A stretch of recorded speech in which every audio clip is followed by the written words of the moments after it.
Hello, I'm Jonathan Moyes, Head of Investment Research at Wealth Club, and today I'm with Amelia Armour of Amadeus Capital to talk about their EIS fund.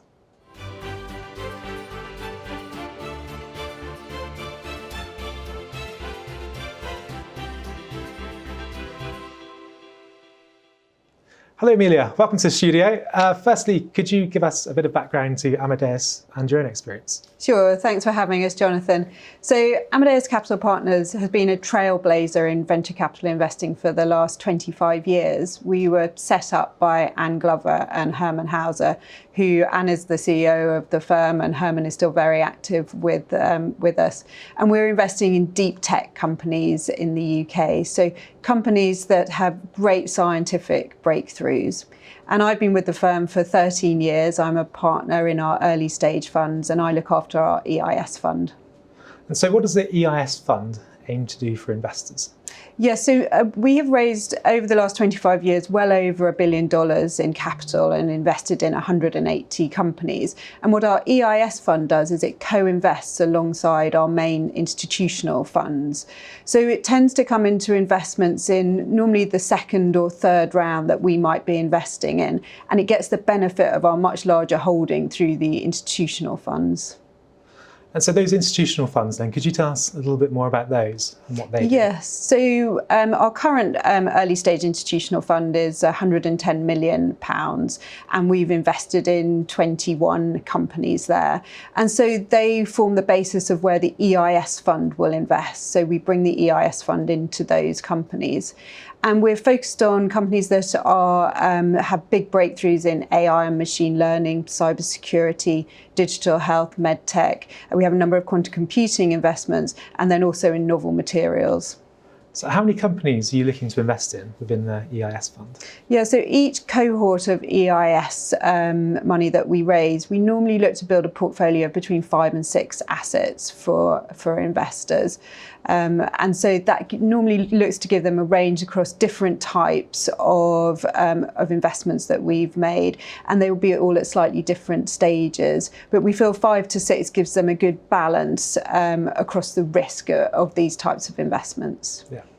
And so what do you look for in a good investee company? Yeah, that's a great question. So there are 3 main things that we're looking for. So is there a star team? So that's really important. Is there a really influential player within the team, either someone who's a great academic or maybe a repeat entrepreneur? So the quality of the team is important for us. Because we're investing at such an early stage, the team will have to go through many ups and downs, and so they need to have the strength to be able to manage going through that. And then the second is how scientifically exciting and how big is the breakthrough that the company may have. And so we often see companies which have a lot of IP or know-how behind the breakthrough that they have. And so we want to really understand what that is and make sure it's completely differentiated from potential competitors in the market. And then the third thing, which is often most important, is how big is the market that they will be selling into. So all the companies that we back, they need to be able to sell their eventual products in the global environment. So, the UK is not large enough on its own. So these, the technology and then the products that will be generated need to be applicable to a global market. So how do you source these investments? Yeah, so there are different ways that they come through. So we have very close links to university tech transfer offices. So we have offices in Cambridge and London and in Oxford. And so we co-invest with the tech transfer teams as companies are spinning out from departments within universities. So that's quite a rich source of new investments for us. But often we have entrepreneurs who come back to us time and time again. So we may have previously funded them, they've then had a successful exit and are starting their next company, and they will come back to us for investment. And that's great because obviously we know them and have worked with them before. And then we spend a lot of time working with accelerators and venture builders where companies are at a much earlier stage. So where they're not quite ready for venture capital funding, we'll get to know them as part of the early stages of their journey, so that when they're ready for institutional money, we may already know the team quite well and be well placed to then help them and invest in them. So how do you understand the technologies that you're investing in? Because I think with Amadeus, one of the things that sticks out is some of these companies are really quite advanced in terms of the technologies they're developing? That's right. So they are, you're completely correct. And what we have is our in-house team. So we have our focused areas that we're targeting. And so therefore we have quite a lot of knowledge within our own team members. And we have quite a diverse team as well. So we have people from a variety of different backgrounds so that we can cover off different sector areas.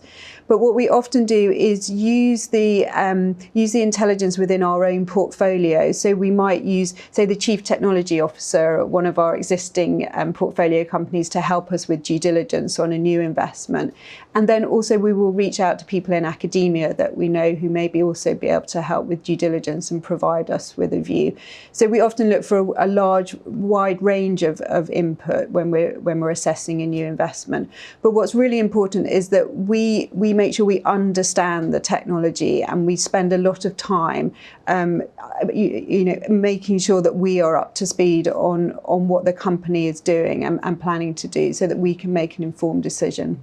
I guess that must be pretty appealing to the entrepreneur seeking funding as well, knowing that funding partner will understand their technologies and their business. Yes, and I think it's especially important at the earlier stages when we're investing, because when you're a later stage investor, you will use different metrics, because by that time, hopefully the company has revenue and you can analyse that. But at the earlier stages, it's really the technology that is super important. And so we need to spend time with the entrepreneur understanding that and how they will be disruptive in the markets that they want to be selling into. So typically, how much are you investing in each investee company, and what's the typical round size? Yeah, so normally we're leading seed round investments. So a seed round is when you will see the first institutional investor come into a round. So a company may have taken money from friends and family or angel investors before us in a pre-seed round, but normally we will look to lead a seed round. So a typical seed round might be £3 to £4 million, and we would invest probably about half of that. And then this is from our institutional funds. And then we will then, at the next funding round, normally bring our EIS fund in alongside our institutional fund. And so then, as I mentioned before, the EIS fund then gets this benefit of the much bigger holding that the institutional fund has. So, we will be taking board seats, actively working with the company anyway, and then the EIS fund gets the benefit of that. Okay. And I suppose with markets becoming more volatile, the types of companies you're backing, very long-term, high-tech, are they affected by the current environment at all? Yes, so entrepreneurs are generating new ideas and spinning out companies regardless of what is happening in the macroeconomic environment. They're working on their PhD and they have a great idea, and then they're looking to commercialise that. And so that lowest level of investment is not really that greatly impacted, which is brilliant. So we still see huge amounts of deal flow coming through for us to evaluate. Obviously, our existing portfolio, they will generally be quite long holds, because they will take time to go through an R&D phase and then into commercialization. And so they will often ride out a number of economic cycles. And so we need to make sure that they're properly funded through that period of time, but they're less impacted by the particular environment, a particular point in time, because of this longer hold period. Sure.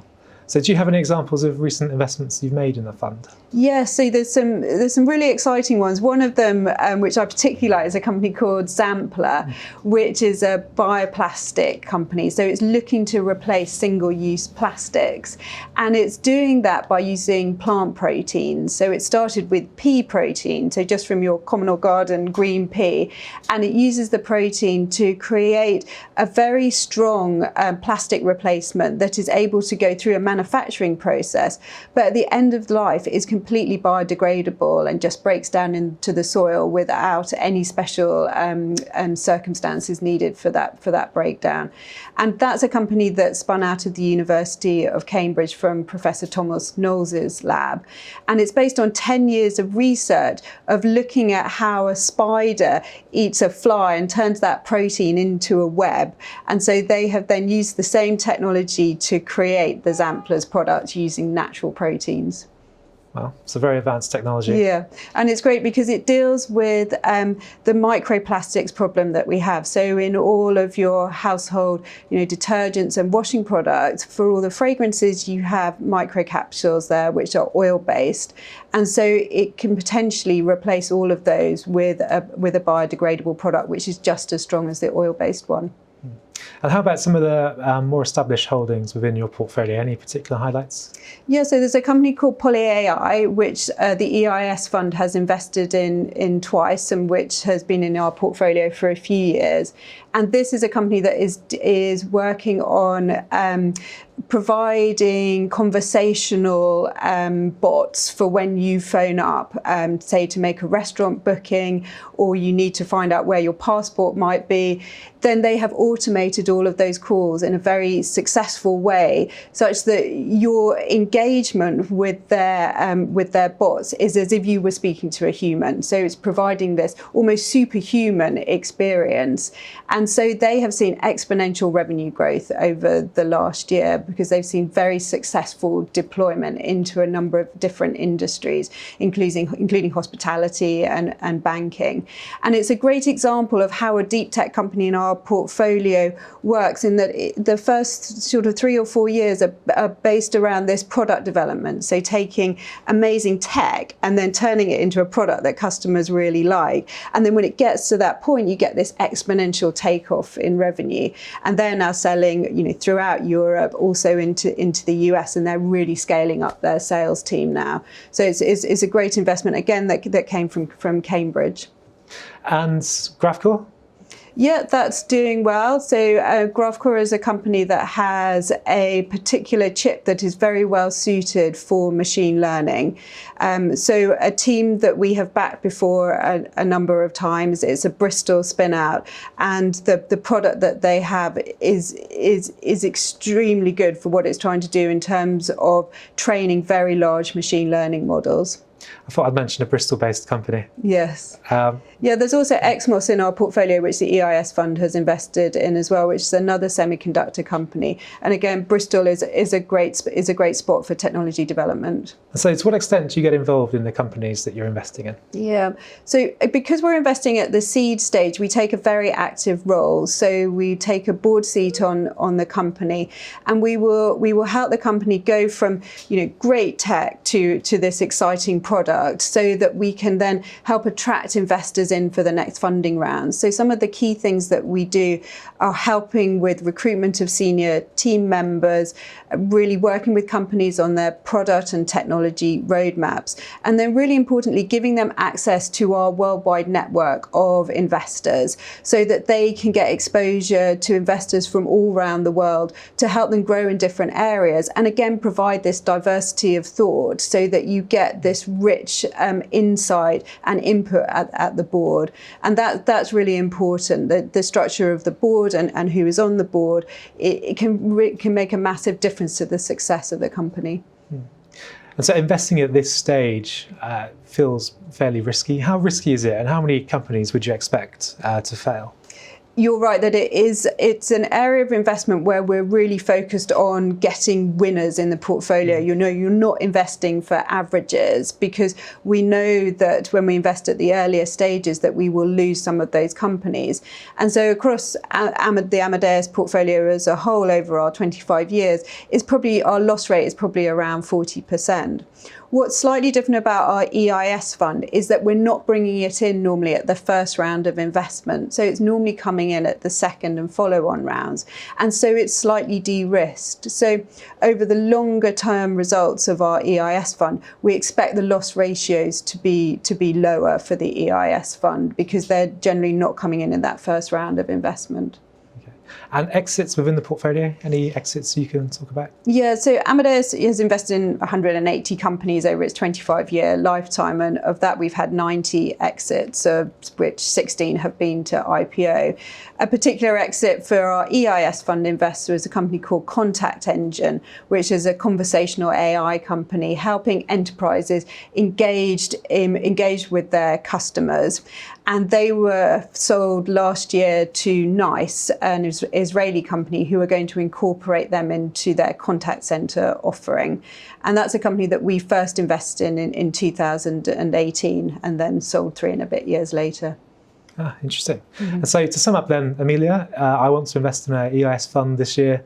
Why should I invest in the Amadeus EIS fund? Yes, you get the benefit of 25 years of really trailblazing thought and knowledge around deep tech investing. And so you will get this unique access to companies that are making huge scientific breakthroughs that will really deal with the largest challenges that we as a global population are facing. So it's not just amazing returns that you will achieve, but also this ability to have a real impact on the world. Amelia Armour of Amadeus Capital Partners, thank you very much. Thank you.